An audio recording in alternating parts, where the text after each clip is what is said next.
Hello friends, कैसे हैं आप लोग। आई होप अच्छे होंगे यार, पढ़ाई कर रहे होंगे मस्त। और देखिए, कई बच्चों का थोड़ा सा मुझे कंप्लेन भी आया था। बोले सर यार थोड़ा सा फैंटास्टिक वे में, थोड़ा सा मज़ेदार वे में पढ़ाएं। यार मज़ेदार तो है ही, हर चीज़ मज़ेदार है।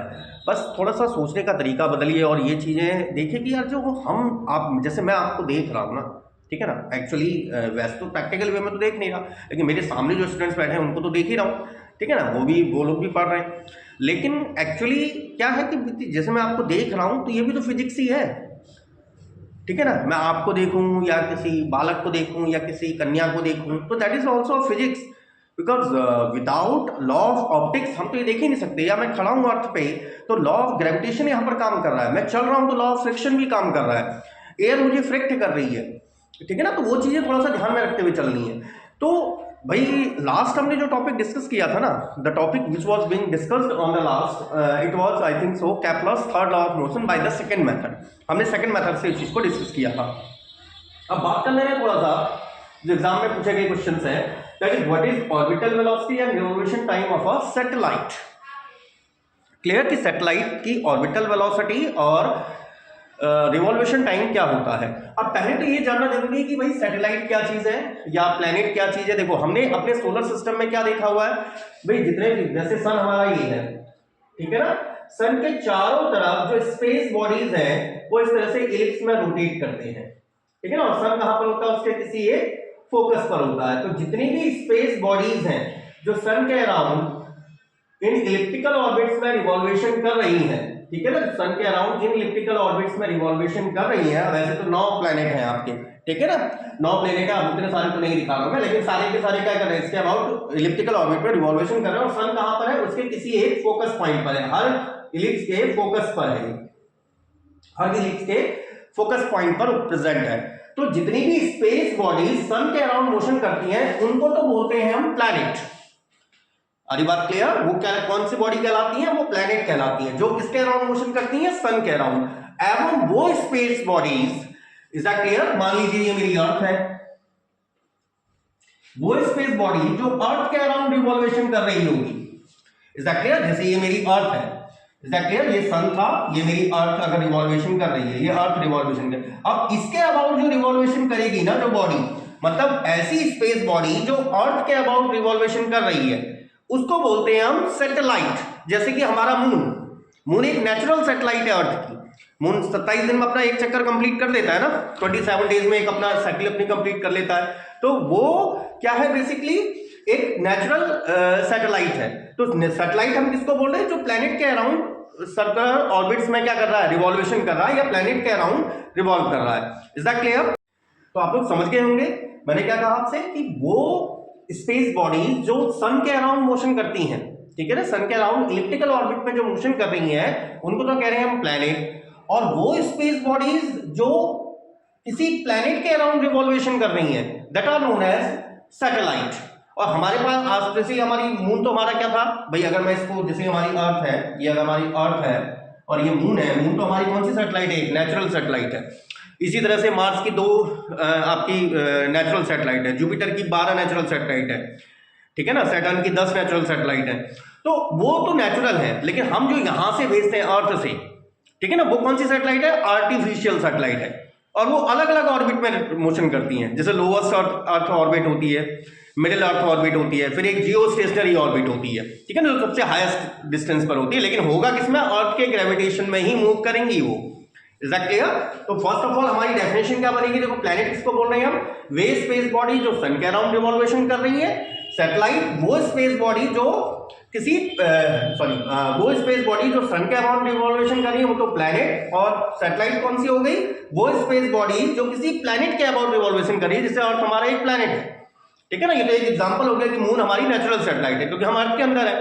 तो वो स्पेस बॉडी जो किसके अबाउट मोशन करेंगी, प्लैनेट के अबाउट रिवॉल्वेशन करेंगी, वो कहलाती है सैटेलाइट। और सैटेलाइट 2 प्रकार की हो सकती हैं, आर्टिफिशियल भी हो सकती हैं और नेचुरल भी हो सकती हैं, ठीक है। तो एक बार इसकी डेफिनेशन भी लिख ले रहे हैं। पहला पॉइंट डाल लीजिए, planet, planet all those space bodies which revolves in elliptical orbits और ये किसके थ्रू था?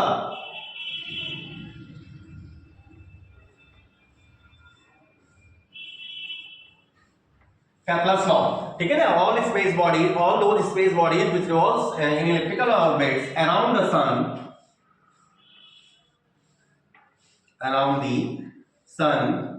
are called planets. For example, बता दीजिए, मरकरी मतलब बुध, वीनस, शुक्र और मरकरी, वीनस और Jupiter, Saturn, Neptune, Pluto, Mars,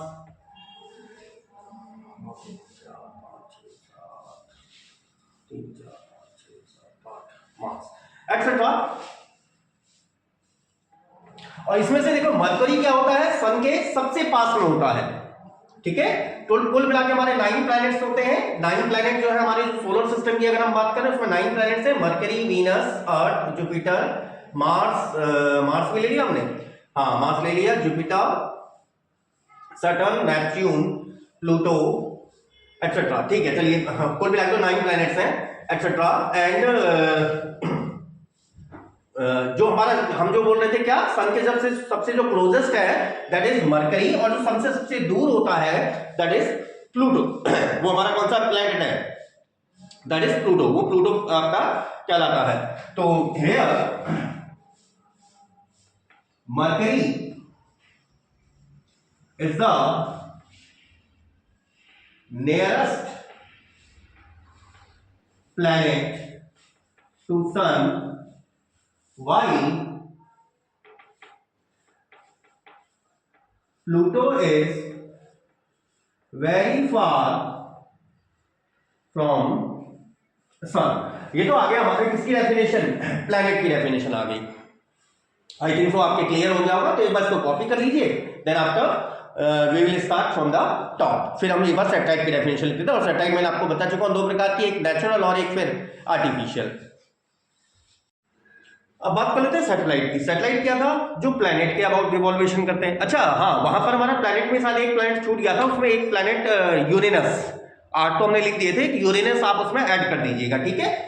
अच्छा सैटेलाइट क्या थे, वो स्पेस बॉडीज जो प्लैनेट के अबाउट रिवॉल्वेशन कर रही हैं, और वो केवल स्पेस बॉडीज, वो नेचुरल भी हो सकती हैं और आर्टिफिशियल भी हो सकती हैं, ठीक है। तो इसमें भी वही चीज लिख दीजिए, all those space bodies which revolves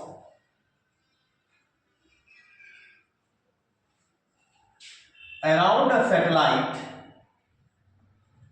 around a planet, are called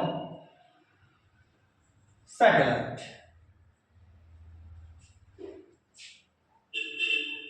Satellites are of 2 types, are of 2 type. तो ये 2 टाइप कौन कौन से हो गए आपके पास, एक तो हो गई नेचुरल और एक हो गई आपके पास आर्टिफिशियल, जो हम धरती से भेजते हैं। जैसे हमारे देश में हमारे पे इंडिया की बात करें तो हम यहाँ से हम इसरो के थ्रू भेजते हैं, ठीक है। या अमेरिका की बात करें तो नासा वहाँ से भेजता है, चाइना की बात करें तो वो अपनी स्पेस एजेंसी के थ्रू भेजता है। तो वो क्या है, सब आर्टिफिशियल सैटेलाइट है, जो हम किसके अबाउट रिवॉल्व करवाते हैं, अर्थ के अबाउट रिवॉल्व करवाते हैं, ताकि हम जितने भी हमारा मौसम है या जलवायु है या फिर अन्य प्लैनेट्स पर भी हम नजर रख सकें, उन सब के लिए उस चीज को भेजा जाता है यहां से धरती से। तो वो क्या है, हमारी आर्टिफिशियल सैटेलाइट्स है। तो पहली चीज तो ले लीजिए natural satellite, natural satellite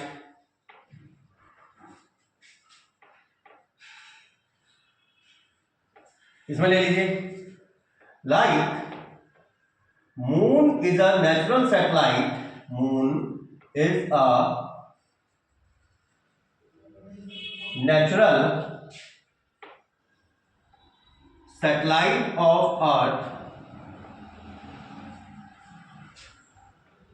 whose revolution time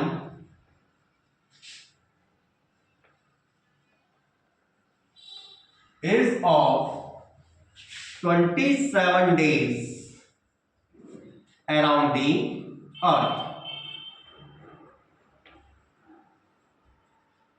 और ये नेचुरल क्यों है? These are not man made, these are not man made, these are not man made।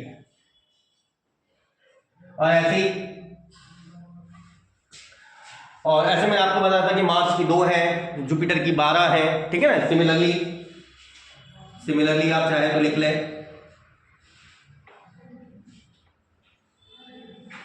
Mars has 2 while Jupiter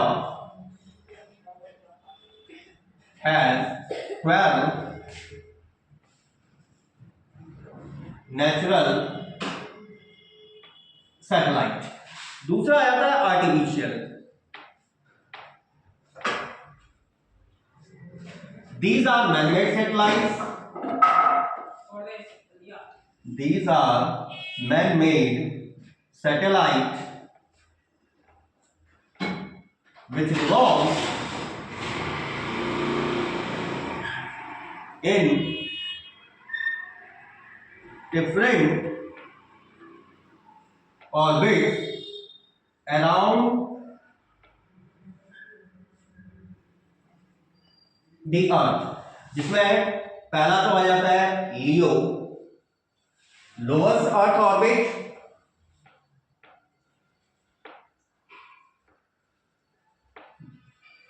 मतलब जो अर्थ ऑर्बिट के बिल्कुल पास में, ठीक है ना, अर्थ के बिल्कुल नजदीक, मतलब 300 किलोमीटर, 400 किलोमीटर, 500 किलोमीटर की रेंज में, अर्थ के रेडियस से ऊपर, मतलब अर्थ की सरफेस से हम, जैसे हम सरफेस पर खड़े हैं, इससे हम 300 किलोमीटर ऊपर चले जाएं या 400 किलोमीटर ऊपर चले जाएं, उस रेडियस पर जो सैटेलाइट रिवॉल्व करेगी उसको बोलते हैं हम lowest earth orbit satellite. Is that clear? Second आ जाती है नियो, that is middle earth orbit.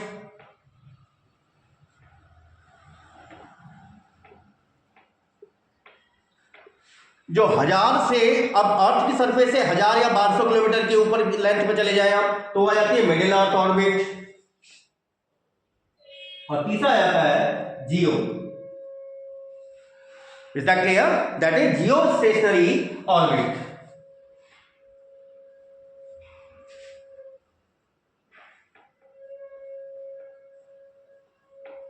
Geostationary satellite या ग्रेटेस्ट अर्थ ऑर्बिट।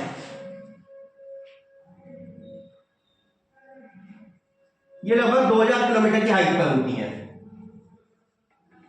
अब आप इस चीज को इस तरह से समझ सकते हैं, अगर बोर्ड पर आपको दिखाई दे रहा है, जैसे मान लीजिए मेरी अर्थ है, ठीक है, ये पहली रेंज आ गई, ये 400 किलोमीटर हाइट, तो यहाँ इस रेंज में जो मोशन करेगा that is lowest earth orbit. फिर ऐसे ही 1000 किलोमीटर की रेंज में, 1000 या 1200 किलोमीटर की रेंज में ये आ गई आपके पास middle earth orbit.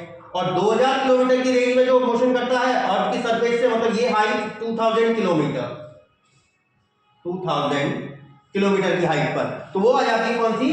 Geostationary satellite या फिर greatest earth orbit. Is that clear? उसके बाद हम बात करेंगे सैटेलाइट के लिए जो आपको एग्जाम में कुछ एक्सप्रेशन पूछा गया है कि उसकी ऑर्बिटल वेलोसिटी और रिवॉल्यूशन टाइम क्या है। तो first of all copy that one.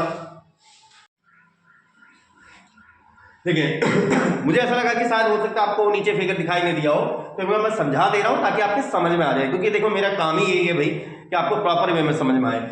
देखिए ये अगर हमारी अर्थ है, अर्थ का मास हम सेंटर पे कंसीडर करके चलते हैं, ये आ गई अर्थ की रेडियस। क्लियर? अब ये मेरा टॉपेस्ट सरफेस है, that is earth surface. Is that clear?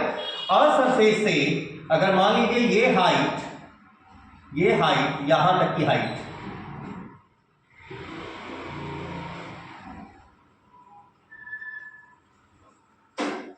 ये वाली हाइट अगर मान लीजिए 500 किलोमीटर की रेंज में, तो इसमें जो सैटेलाइट रिवॉल्व कर रही होगी इसके अराउंड, इसमें जो सैटेलाइट रिवॉल्व कर रही होगी उसे बोलते हैं हम लोएस्ट अर्थ ऑर्बिट। अब आ गया समझ में कि अर्थ की सरफेस से कितनी हाइट पर, 500 किलोमीटर की रेंज, 300, 400, 500, 550, 600 आप मान लीजिए, वो लोएस्ट अर्थ ऑर्बिट ही कहलाती है। फिर इसी सरफेस से, इसी अर्थ सरफेस से अगर मैं 1000 से 1200 किलोमीटर की रेंज में चले जाऊं,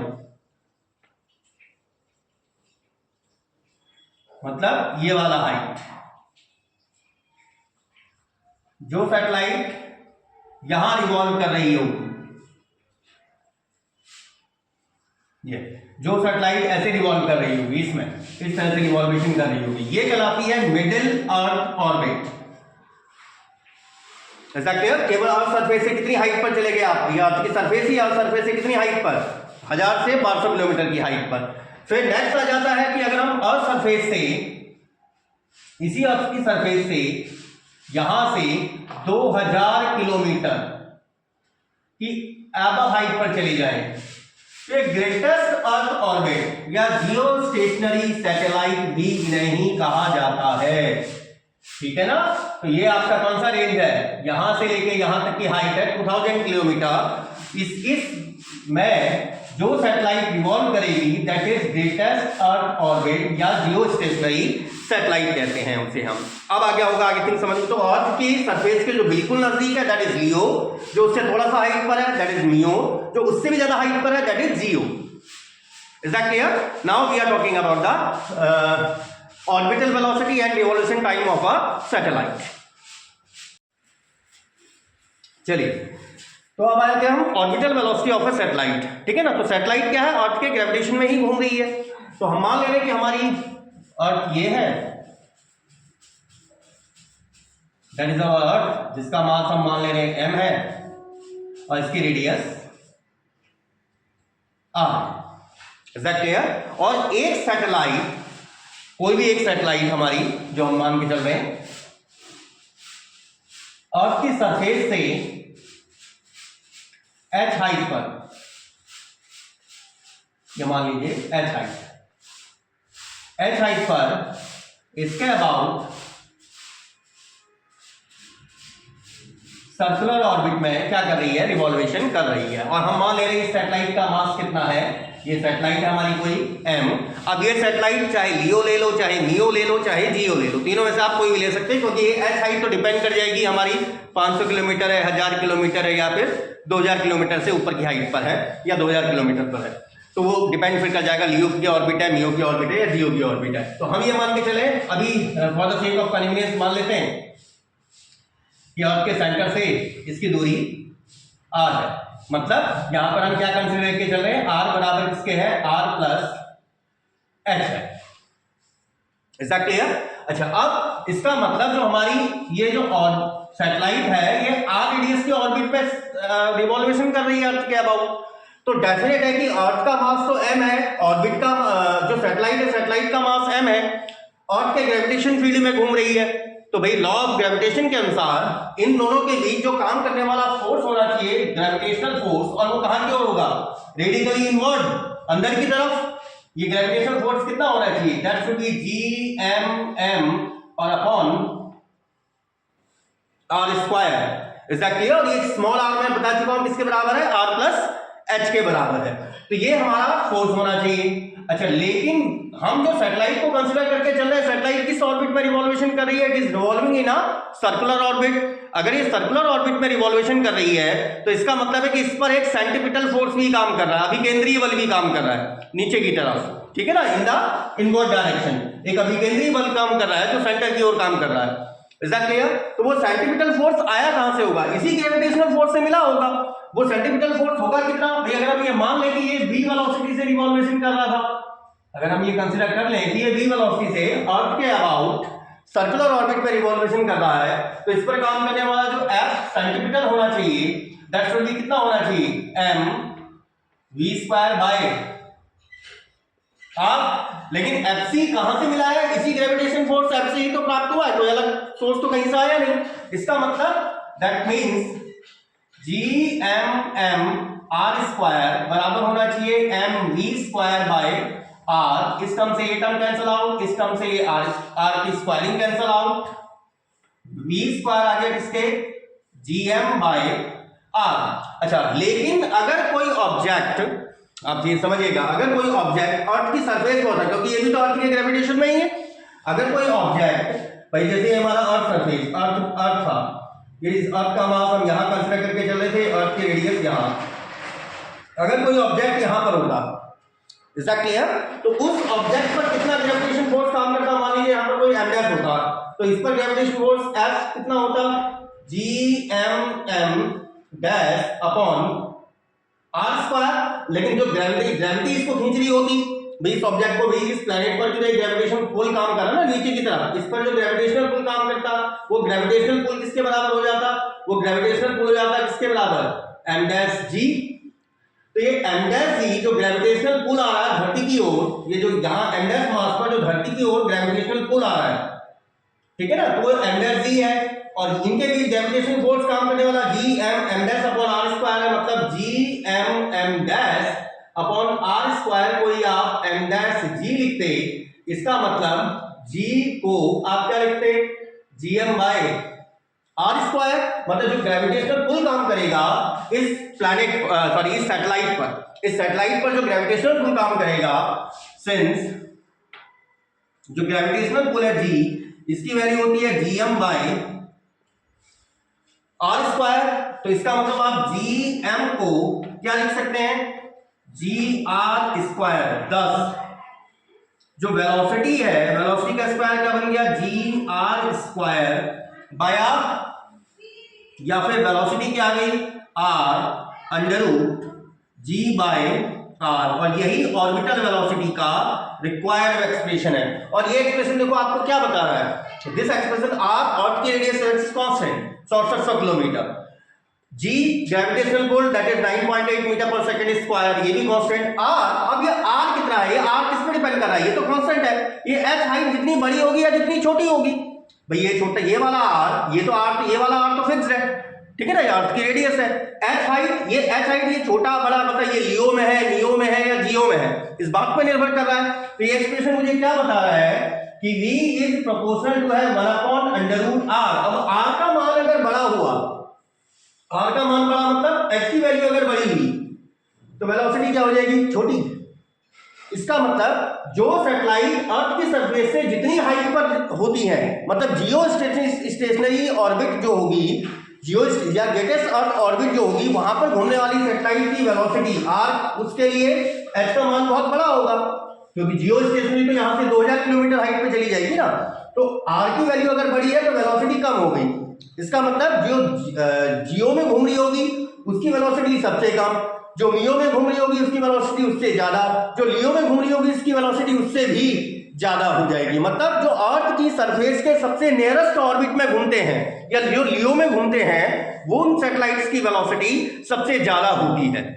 यहां तक कि जैसे मैंने अभी आपको एग्जांपल दिया था, moon is the natural satellite, वो हमारी धरती से लगभग कितना दूर है, 3,80,000 किलोमीटर के आसपास, 3,80,000 किलोमीटर के आसपास 27 दिन में एक चक्कर कंप्लीट करता है, और जो हमारी लियो में घूमते ना वो 15 दिन में एक चक्कर कंप्लीट कर देते हैं। हमारी बात क्लियर? तो यही चीज यहां से इफेक्ट आ जाता है, क्या कि आर बेसिकली डिपेंड किस पे कर रहा है, that is depending on small H, वो स्मॉल एच पर डिपेंड कर रहा है, तो एच जितना छोटा होगा वेलोसिटी उतनी बढ़ जाएगी। Is that clear?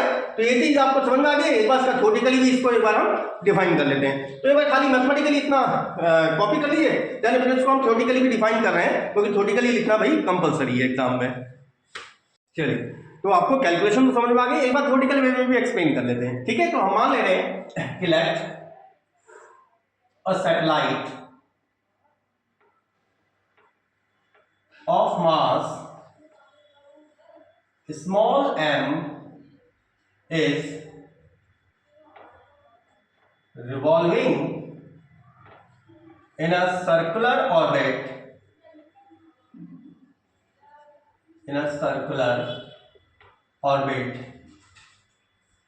of radii small r,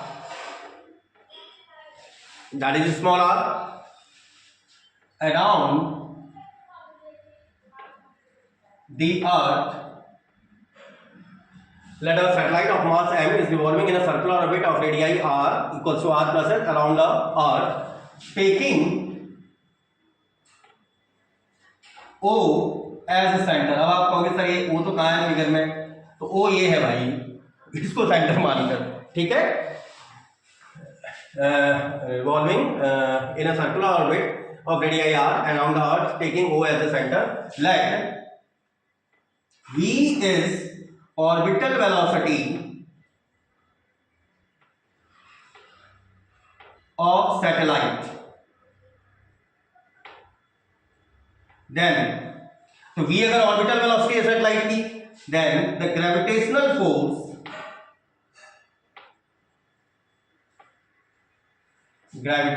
force acting between earth and satellite. और यहां पर हम न्यूटन्स लॉ ऑफ ग्रेविटेशन का यूज कर रहे हैं. ग्रेविटेशनल फोर्स कितना हो जाएगा, that is GMM upon R square, और उसको कह दे रहे हैं अल्फा 1. तो वैसे तो मैं पहले आपको समझा चुका हूं. अब क्योंकि ये सर्कुलर ऑर्बिट में रिवॉल्व कर रही है तो इस पर एक सेंट्रीपिटल फोर्स भी काम कर रहा है. Since satellite is revolving in circular orbit, so the necessary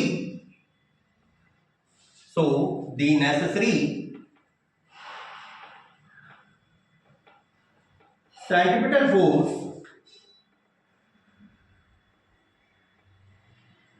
acting on satellite Fc, ये क्या जाएगा mv स्क्वायर अपॉन r और अल्फा 2. और ये आवश्यक रूप से किसके द्वारा दिया गया है, due to the gravitational force, which is due to gravitational force. So from alpha 1 and alpha 2 दोनों को बराबर कर ले रहे हैं. चलिए एक बार कॉपी कर लीजिए फटाफट. From alpha 1 and alpha 2, from alpha 1 and alpha 2 क्या लिख सकते हैं आप, that can be written as GMM r square equals to m v square by r. इस m से ये m कैंसल, बस ये कैलकुलेशन केवल दोबारा वैसे हो रही है, नहीं तो आपके समझ में तो आ ही गया है, GM by r. But we no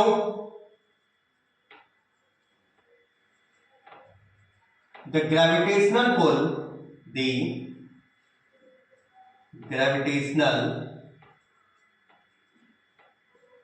pull G equals to is given by G equals to क्या था, that is GM by R square. तो यहां से आप क्या लिख पा रहे थे, GR स्क्वायर बराबर GM. So we can right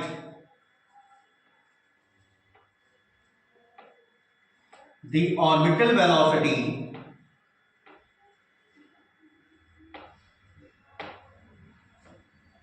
of satellite क्या हो जाना चाहिए, v square equals to g के स्थान पर क्या, gm के स्थान पर क्या लिखते हैं, GR स्क्वायर अपॉन r, या फिर v equals to r under root g by r, which is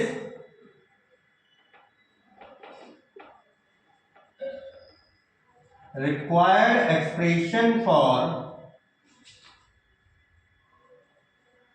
orbital velocity of satellite. Since here g जिसकी वैल्यू आपको पता है 9.8 मीटर पर second square and r that is radius of earth, ये होती है आपके पास 6400 kilometre. r constant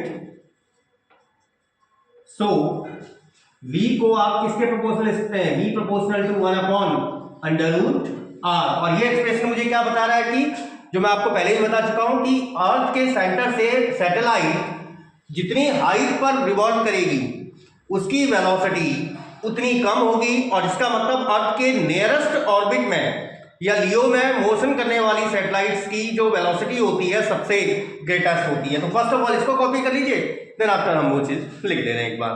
first of all copy that one. चलिए देखिए, v proportional to 1 upon r को हमने निकाल दिया था, और ये मैंने आपको क्या बताया था, which indicates that the satellite which revolves in the nearest orbit like LEO lowest earth orbit moves faster compare to the satellite revolving in GEO. Is that clear? तो जो लियो में मूव करेंगी वो फास्टर मूव करेंगी as compare to greatest earth orbit के comparison में। ठीक है, नेक्स्ट आ जाता है हमारा रिवॉल्वेशन टाइम ऑफ सैटेलाइट। अच्छा देखो, सैटेलाइट हमारी एम मास की थी, v वेलोसिटी से रिवॉल्व कर रही थी अर्थ के अबाउट r रेडियस के ऑर्बिट में। हम मान ले रहे हैं इसका रिवॉल्वेशन टाइम है t। Is that clear? तो let t is revolution time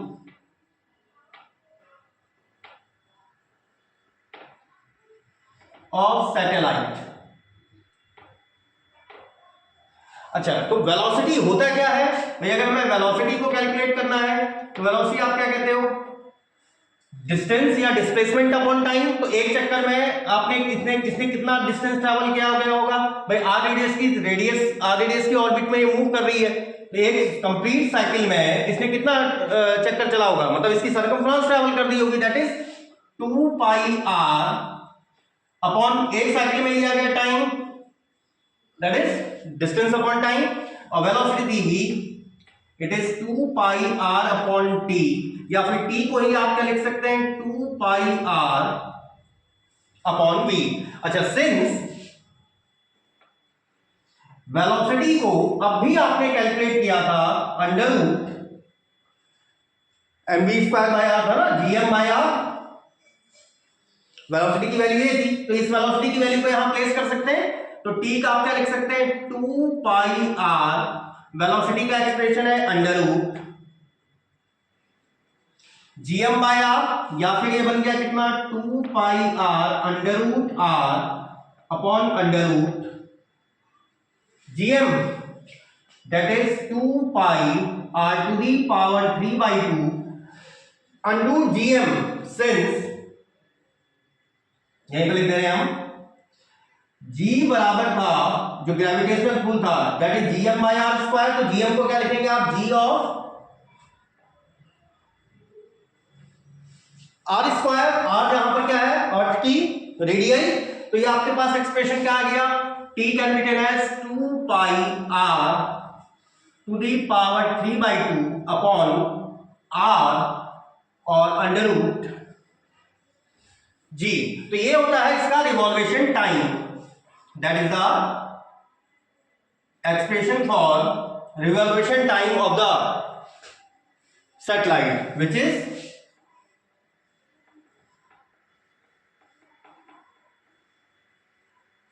expression for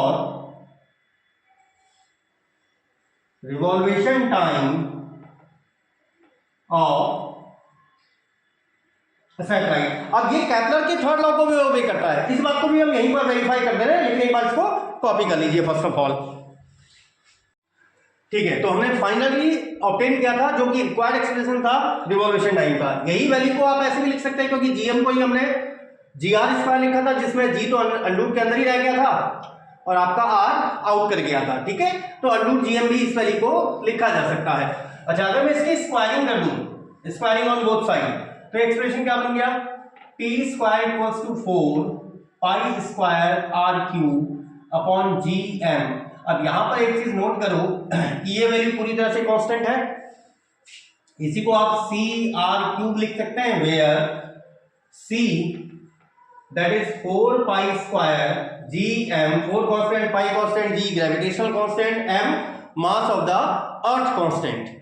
is that clear? तो हम अर्थ की एसबी सैटेलाइट की बात कर रहे हैं, तो मास ऑफ द अर्थ कांस्टेंट, तो ये आपका टी स्क्वायर प्रोपोर्शनल टू क्या आ गया, आर क्यूब। अब यहां पर तो हम सर्कल में कंसीडर करके चल रहे थे, तो सर्कल की रेडियस के क्यूब के प्रोपोर्शनल होता है। और जब इलिप्स से मान के चल रहे थे, क्योंकि इलिप्स वहां हम प्लैनेट की बात कर रहे थे, क्योंकि प्लैनेट तो इलिप्टिकल ऑर्बिट में मूव कर रहे थे, लेकिन हम सैटेलाइट को किसमें मूव करा रहे हैं, सर्कल में मूव करा रहे हैं। तो वहां पर आर क्यूब के प्रोपोर्शनल है, मतलब जिस रेडियस की सर्कुलर ऑर्बिट में आपकी सैटेलाइट मूव कर रही है अराउंड द अर्थ, उसकी रेडियस के क्यूब के प्रोपोर्शनल होता है रिवॉल्यूशन टाइम का square, which is Kepler's third law of